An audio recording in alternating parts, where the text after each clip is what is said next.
I'd like to discuss the concept, the topic of demand destruction, and I want to kind of equate this to one of the ongoing themes, something we've been talking about as of late when it comes to tariffs, or you could say taxes.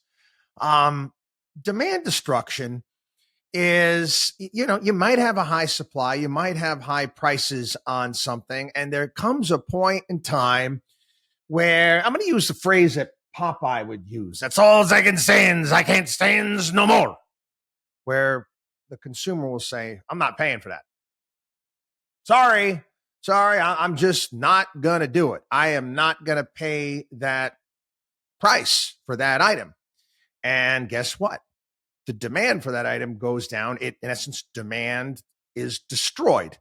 Again, it can happen because supply is a little bit off, whatever it may be. We had COVID issues, supply chain issues, and maybe the price of certain items went parabolic at that point in time. Look at it this way. Has there ever been something that you wanted to purchase? You wanted to purchase, you wanted to buy, but all of a sudden, the price just got way too high. And you said to yourself, you know what? I'm not going to do that.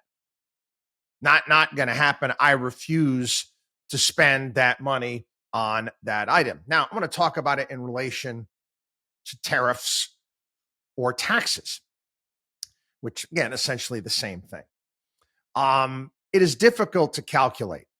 I went off on some pretty epic rants against Trump's concept that he floated it there. I wasn't in the room. It was reported on everywhere. Larry Summers talked about it. I talked about it. The fact that he wanted to replace the income tax with tariffs coming in. And again, I was trying to calculate it in my head.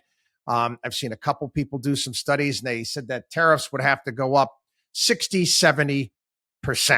Now, let's put that into terms that one would understand. Let's talk about a Toyota. Let's talk about a Toyota. I don't know. It's a Toyota Camry or whatever it may be, popular car that they're selling. I don't know. What does it go for? Let's say $40,000. And there's already tariffs on that car as it comes into the country. Would you spend for a Toyota Camry, a new one? Would you spend $75,000, $80,000? Some people might, but I don't know about that. I don't think that many people would. So what essentially happened? You destroyed the demand for that item, destroyed demand for that product. That's one of the things that tariffs will do. Again, sometimes politicians, they want to utilize that. They want to destroy demand for foreign imports and trying to convince companies to move back here to the United States. You could say that sometimes government want to change behavior. They put massive, I don't know, what does a pack of cigarettes cost now in New York and New Jersey? I don't know. It's well over $10, right? They put those taxes on them because they wanted to destroy demand. They didn't want people to smoke anymore. They had their ulterior motive as well, as they also wanted to collect taxes on those things.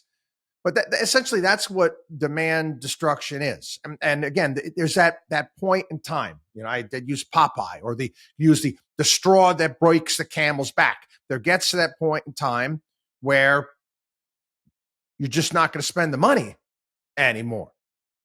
Again, that's what the free market is all about as far as exchange is concerned. What you're willing, your money, what you're willing to give up in order to purchase something. And once you hit that point in time where people are no longer saying, hey, you know what? It's not worth it. I don't want it anymore. Demand destruction. WatchDog on WallStreet.com.